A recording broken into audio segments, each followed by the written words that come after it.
akan membentangkan teori Adorno dan membincangkan industri budaya di Malaysia dengan menggunakan teori Adorno. Theodor Wiersegger atau lebih dikenali sebagai Adorno, seorang ahli falsafah, ahli sosiologi, psikologi, ahli muzik dan komposer Jerman. Merupakan anak tunggal kepada saudagar Yahudi iaitu Oscar Alexander Wiersegger dan penyanyi Katolik berketurunan Itali iaitu Maria Barbara yang dilahirkan di Frankfurt, Jerman pada 11 September 1903 dan meninggal dunia pada 6 Ogos 1969 di Wick, Wales, Switzerland pada usia 65 tahun. Pada akhir 1920-an, Adorno menyertai fakulti Universiti Frankfurt. Adorno belajar falsafah, muzikologi, psikologi dan sosiologi. Pada mulanya, Adorno mendaftar sebagai pelajar kedoktoran di Merton College, Oxford. Tetapi beliau tidak berjaya menamakan pengajian kedoktorannya kerana tidak berpuas hati dengan keadaannya yang terbuang. Oleh itu, bersama dengan ahli institusi pendidikan sosial yang lain, Adorno kembali ke Universiti Frankfurt sejurus lepas tamat perang, mengambil tempat sebagai profesor dalam falsafah dan sosiologi. Adorno kekal sebagai profesor di Universiti Frankfurt sehingga kematiannya pada 1969. Adorno adalah salah seorang ahli falsafah dunia terbuka pada abad ke-20. Tulisannya yang kini terkumpul dalam 23 jilid karya terkumpulnya pada 1970 hingga 1969, merangkumi pelbagai topik yang luar biasa dari ruangan astrologi Los Angeles Times hingga muzik Alban Berg yang pernah mempelajari komposisi. Walaupun dia menulis mengenai pelbagai subjek, kebimbangan asalnya ialah penderitaan manusia, terutamanya kesan masyarakat moden terhadap keadaan manusia. Budaya ialah istilah yang dibangunkan pada abad ke-20 oleh Theodor Adorno dan Max Horkheimer dalam buku yang diterbitkan pada tahun 1947 yang merujuk kepada semua cara kebudayaan yang dihasilkan secara besar-besaran dalam sebuah masyarakat dilihat sebagai alat penenang untuk menenangkan kesulitan ekonomi dan sosial. Konsep ini merangkumi produk televisyen, radio dan hiburan kebudayaan yang dilihat oleh orang Jerman sebagai alat untuk memanipulasi orang. Dalam erti kata lain, produk budaya dihasilkan secara besar-besaran, bukanlah alat untuk menenangkan masyarakat. Prinsip teori ini adalah hak memakan produk yang dihasilkan oleh media massa membuat orang ramai jinak dan konformis. Adorno merupakan salah seorang ahli falsafah yang mengambil serius tentang hiburan massa. Beliau adalah antara ahli falsafah dan merupakan intelektual pertama yang mengiktiraf konsesi kuasa sosial, politik dan ekonomi industri budaya. Adorno melihat apa yang disebutnya sebagai industri budaya sebagai sumber utama penguasaan dalam masyarakat kapitalis yang kompleks. Adorno menyifatkan industri budaya sebagai mekanisme integratif utama untuk mengikat individu sebagai pengguna dan pengeluaran kepada masyarakat kapitalis, di mana ramai ahli sosiologi berpendapat bahawa masyarakat kapitalis yang kompleks adalah berpecah belah dan berwawakan heterogen. Adorno berujar bahawa integrasi individu dalam industri budaya mempunyai kesan asas untuk menyikap pembangunan kesedaran kritikal tentang keadaan sosial yang dihadapi oleh kita semua. Industri budaya menggalakkan penguasaan dengan menumpangkan perkembangan psikologi orang ramai dalam masyarakat kapitalis yang kompleks. Selain itu, Adorno berujar bahawa komuniti budaya tertakluk kepada kuasa mekanisme yang dirasionalisasikan secara instrumen yang berfungsi untuk kehidupan kerja individu. Adorno menganggap industri budaya sebagai manifestasi pemikiran identiti dan dilaksanakan melalui pelaksanaan teknik produktif yang dirasionalkan secara instrumental. Beliau membentangkan industri budaya terdiri daripada pengulangan yang tidak kesudahan dari bentuk komodifikasi yang sama.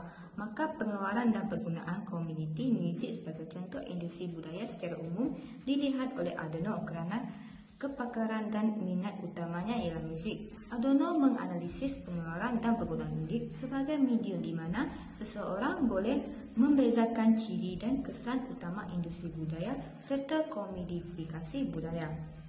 Selain itu, Adorno berujar bahawa pengeluaran muzik perindustrian dicirikan oleh gaya dan tema muzik yang sangat standard serta seragam mengikut mana komoditi yang dihasilkan. Oleh itu, Adorno berujar bahawa kesan utama penyeragaman muzik ialah mengalahkan keadaan umum yang tidak matang, mengecewakan dan melarang penggunaan mana-mana fakulti kritikal atau refleksis dalam taksiran seseorang terhadap fenomena yang dipersoalkan.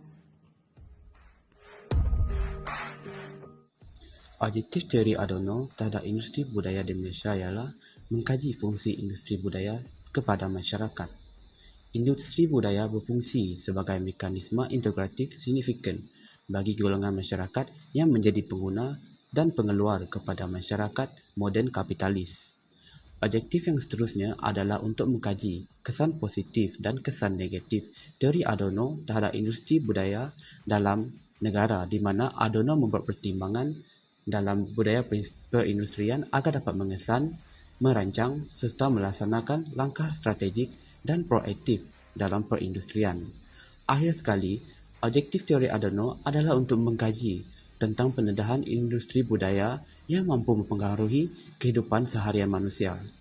Hasil objektif ini, Adorno menyifatkan industri budaya amat berbahaya kerana industri budaya dapat memanipulasikan masyarakat menjadi pasif seperti menyekat pembangunan kesedaran kritikal terhadap keadaan sosial masyarakat.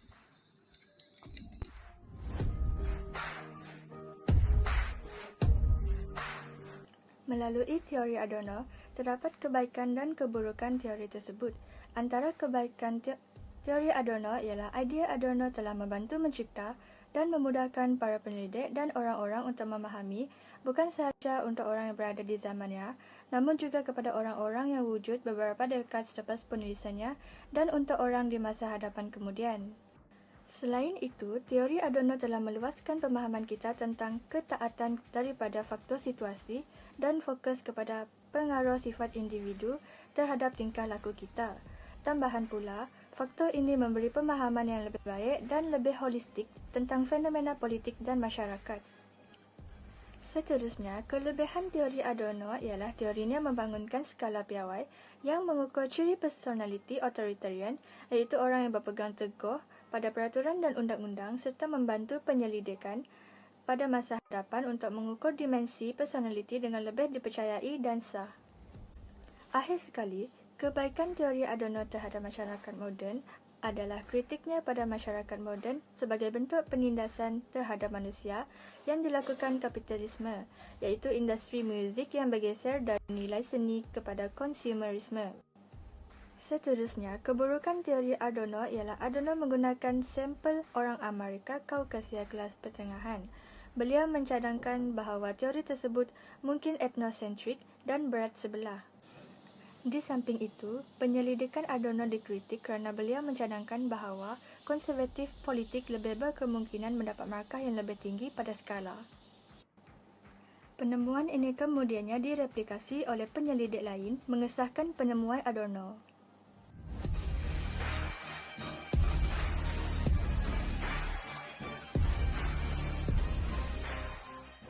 Baiklah, sekarang kita akan beralih kepada sokongan dan penentangan terhadap teori industri budaya Adorno. Jadi pada bahagian ini kita akan dapat melihat dengan jelasnya terdapat segelintir golongan yang menyokong dan menentang teori industri budaya Adorno. Menurut sokongan teori Adorno oleh Alex Ross, karya Adorno masih diminati dalam penulisannya iaitu The New Yorker pada tahun 2014. Alex Ross menjelaskan bahawa karya Adorno penting dalam memperbaharui era digital manakala sarjana Jack Saib menyokong teori tersebut kerana teori Adorno banyak mempengaruhi karyanya dalam pengkritikan pengkomersialan besar-besaran dan hegemoni korporat di sebalik franchise Harry Potter. Sebaliknya, tinjauan mazhab Frankfurt memandang industri kebudayaan dengan cara yang kelewat monolitik dan mengabaikan efektivitas politik. Hal ini kerana kebudayaan pop dipandang rendah. Antara sebab mengapa industri budaya dikritik oleh orang Jerman adalah disebabkan oleh kekurangan keaslian, telah mencipta produk yang akan diedarkan dalam media massa. Penggunaan alat ini adalah sebagai alat manipulasi budaya menyebabkan mereka kehilangan tujuan artistiknya. Maksudnya, walaupun majalah, program televisyen, dan radio adalah produk kebudayaan, mereka akan kehilangan keaslian artistiknya berdasarkan watak besar mereka. Sebaliknya, pemikiran falsafah dan seni dilihat sebagai rakan sejawatnya dari industri budaya dan prinsip asas idea komunis Horkheimer dan Adorno. Lukisan ini mempunyai keaslian yang unik dan mempunyai nilai yang tidak boleh diubah dalam segi budaya untuk pembangunan masyarakat. Dehumanisasi komoditi industri budaya merupakan salah satu kritikan utama di mana semakin tidak manusiawi sesuatu komoditi, semakin berjaya industri dalam mengindoktrinasi cara berfikir individu. Adorno memandang industri budaya sebagai sesuatu yang sangat merosakkan kerana ia memfokuskan kepada kelakar, kedangkalan dan keseragaman. Kekuatan ideologi industri budaya adalah seragam sehingga menggantikan kesedaran individu yang sepatutnya wujud. Oleh itu, industri budaya adalah cara yang menyelewengkan orang ramai, di mana masalah kehidupan seharian tidak diselesaikan secara nyata. Sebaliknya, individu diberi pelbagai jenis perkara yang membuatkan mereka lupa akan masalah tersebut. Kesannya, orang ramai tidak berkuasa dan kuasa utama terletak pada industri budaya. Keberkesanan industri budaya dalam menghapuskan kesedaran massa terletak pada mempromosi dan mengeksploitasi kelemahan ego rakyat. Kuasa industri budaya untuk mendapatkan penguasaan dan pengekalan kapitalisme terletak pada keupayaannya untuk membentuk dan mengekalkan masyarakat yang bergantung pasif dengan rendah diri.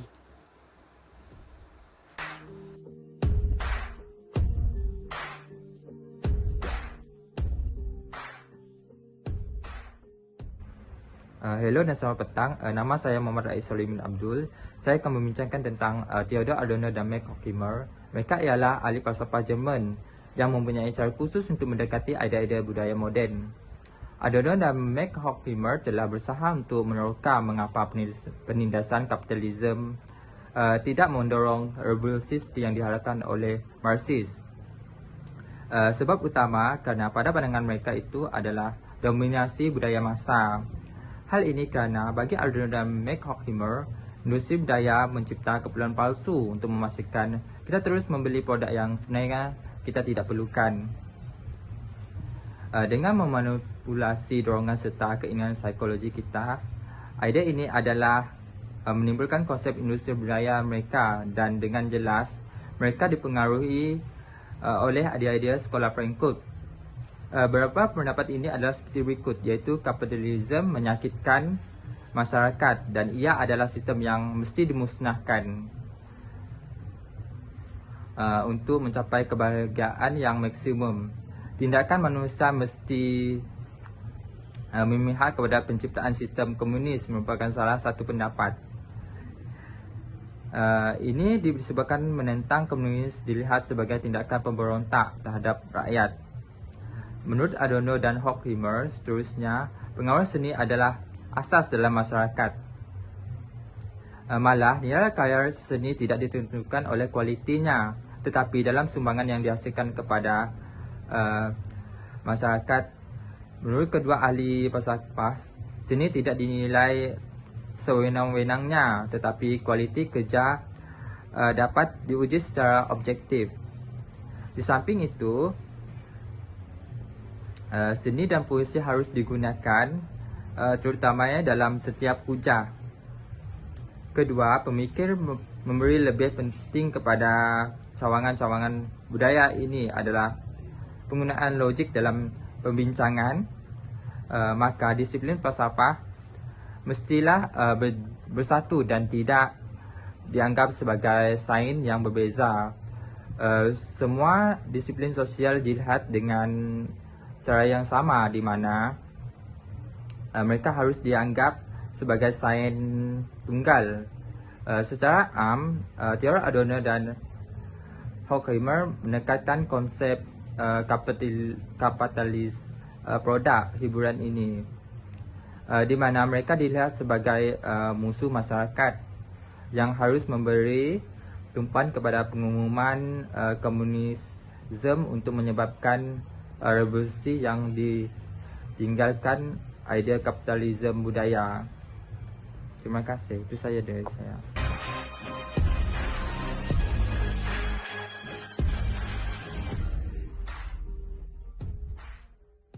Salam sejahtera, saya akan membacakan tentang ciri-ciri industri budaya.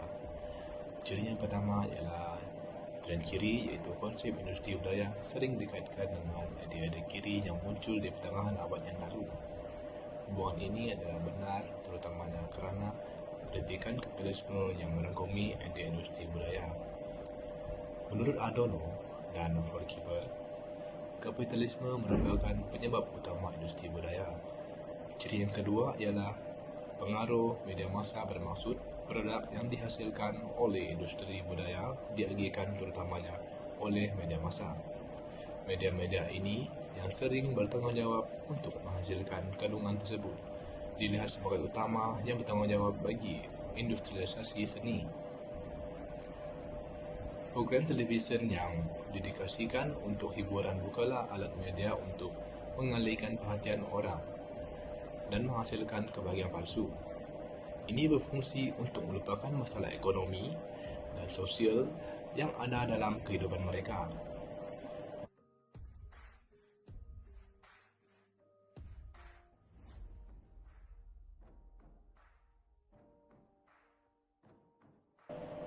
Begitu juga dengan industri budaya, jangka telah dibangunkan dengan tujuan untuk menentukan kejahatan yang produksi hiburan massa dan menyokong kiri ideal.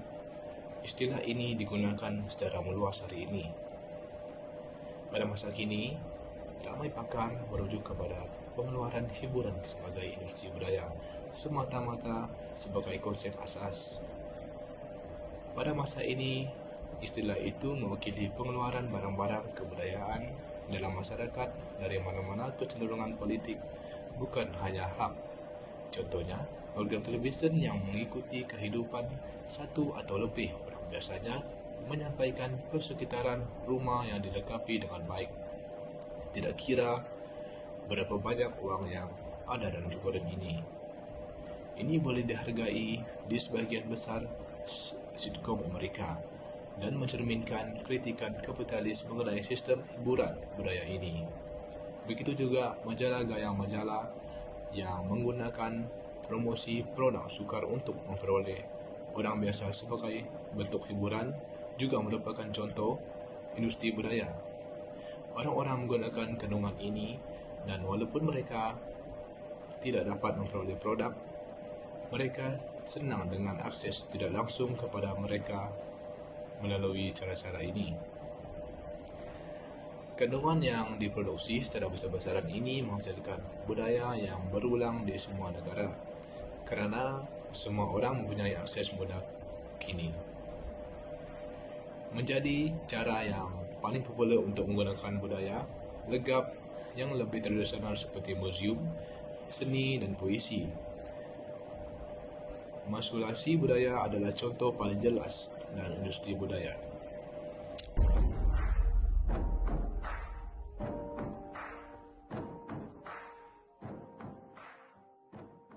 Selamat sejahtera. Nama saya Muhammad Asrul bin Alias, berpegangkan nomor matriks 86685 daripada pengurusan seni. Hari ini kita akan membincangkan tentang teori Adorno di dalam bidang industri muzik. Sebelum kita memasuki industri di Malaysia, lebih baik kita bincang dulu terlebih dahulu berkaitan dengan teori yang Adorno bincangkan di dalam bidang muzik. Antara teori Adorno dalam bidang muzik ialah Adorno tidak mempercayai bahawa sebarang konsep daripada budaya yang lupa akan dari mana asalnya, iaitu berasal daripada ketidakadilan sosial yang wujud. Beliau seterusnya berpendapat bahawa untuk meraihkan budaya,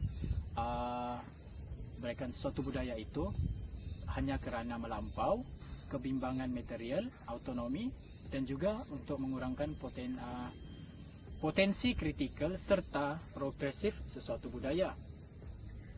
Beliau percaya bahawa heroic age ataupun zaman kegemilangan muzik ini adalah berlaku di antara tahun 1910 sehinggalah tahun 1920, di mana ia adalah berlaku sebelum mereka atau pihak-pihak tertentu menetapkan tahap suatu muzik itu pada kedalaman komposisi dan percanggahan di dalam suatu budaya berdurasi awal.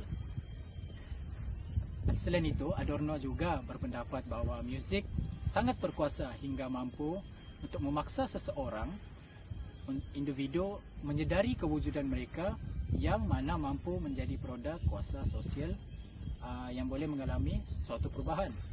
Okey, secara ringkas, Adorno berpendapat bahawa sesuatu muzik sangat berkuasa sehingga mampu untuk mempengaruhi kadar pemikiran seseorang atau suatu masyarakat. Dengan ini, mereka mampu dengan ketagihan ini, ia mampu menjadikan suatu produk yang mampu untuk membawa satu perubahan yang mendadak di dalam kalangan masyarakat.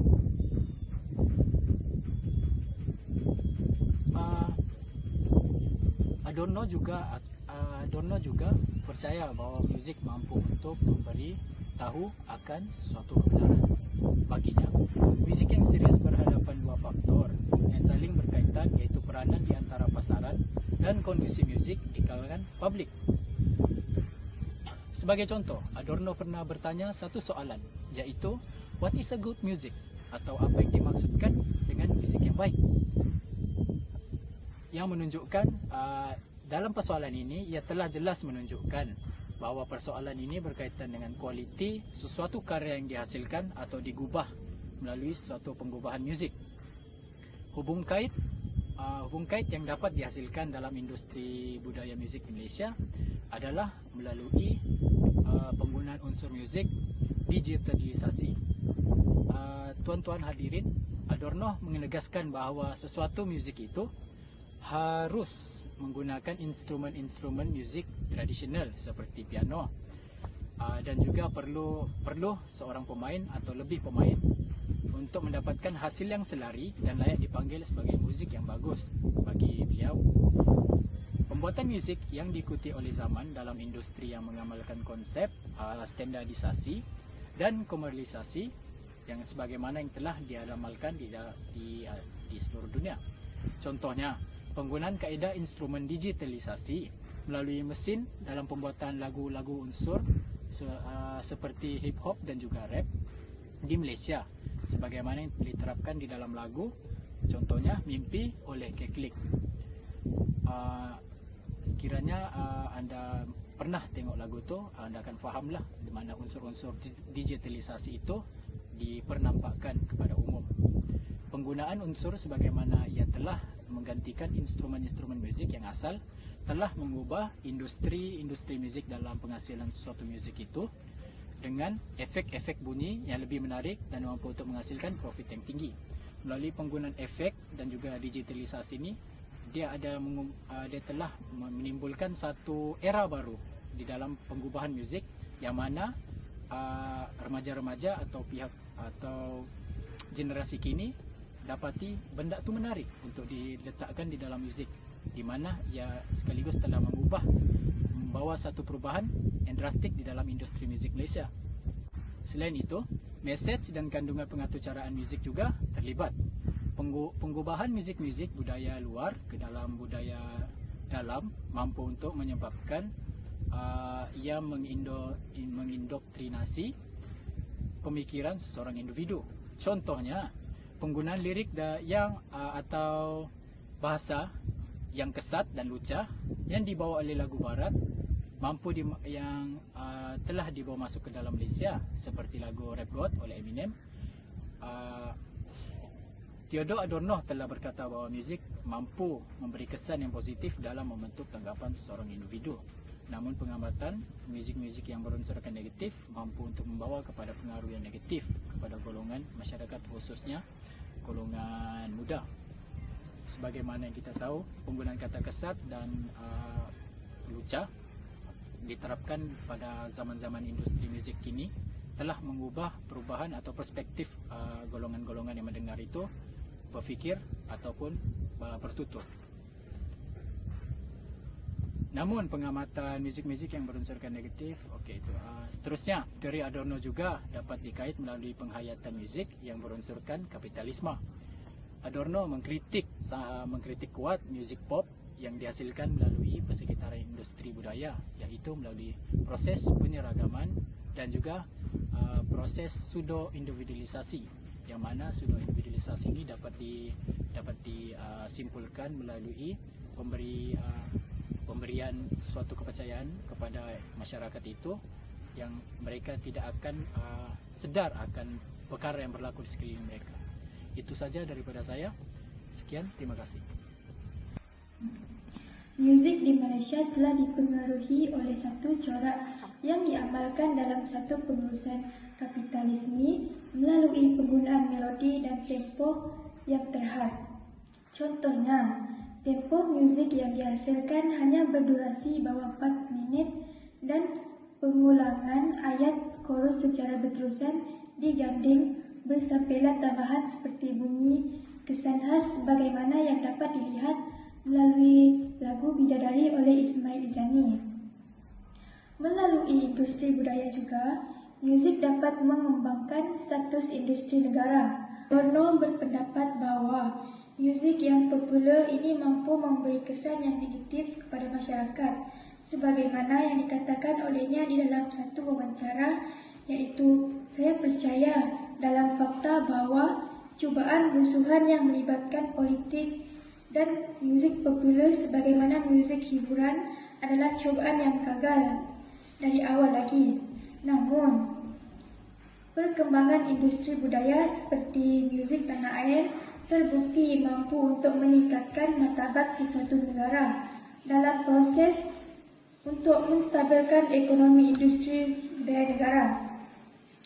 Selain daripada meningkatkan nama negara, ia juga mampu mempromosi akan penggunaan bahasa ibunda Malaysia, iaitu bahasa Melayu, secara berperingkat di seluruh negara. Contohnya, muzik-muzik tanah air yang disiarkan melalui aplikasi penstreaman dalam talian seperti Spotify dan Joox yang mampu diakses secara percuma oleh setiap individu di seluruh dunia. Walau bagaimanapun, ia telah membuka peluang kepada artis-artis tanah air seperti Datuk Siti Nurhaliza untuk menyiarkan karya-karya mereka di seluruh dunia, di samping mempromosikan akan budaya industri hiburan Malaysia di seantero dunia. Namun, Adorno juga mengkritik muzik pop yang dihasilkan dalam dua cara persekitaran industri budaya. Yang pertama adalah melalui proses penyeragaman. Yang kedua, melalui pseudo-individualisasi. Muzik pop mempunyai corak kapitalisme yang sama. Tempo terdiri daripada bahagian tertentu yang sentiasa ada dalam setiap lagu dan melodi terhad. Tetapi penyeragaman ini disembunyikan melalui persampelan tambahan, kesan dan pelbagai tambahan lain yang menipu orang ramai. Standardisasi merujuk kepada cara industri budaya mengatasi cabaran keaslian dan rangsangan intelektual daripada musik yang dihasilkan, manakala pseudo-individualisasi merujuk kepada perbezaan musik yang dihasilkan. Pseudo-individualisasi merujuk kepada perbezaan kebetulan yang menyamarkan proses standarisasi melalui variasi musik yang kelihatan berbeza antara satu sama lain. Individu yang mengambil budaya populer dibawa masuk oleh lapisan kesan individu yang mengaburkan penyeragaman dan membuat individu memahami bahwa budaya yang mereka makan adalah berbeza dan baru. Penyeragaman memastikan pengguna menggunakan produk budaya sebagaimana adanya.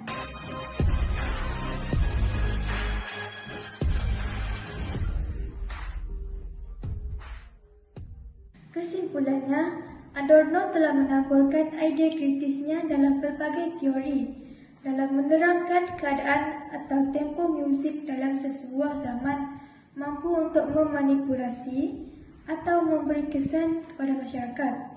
Jika dikaji secara mendalam, kesan-kesan ini telah mempengaruhi industri musik di seluruh Malaysia sebagaimana yang diucap dalam kajian.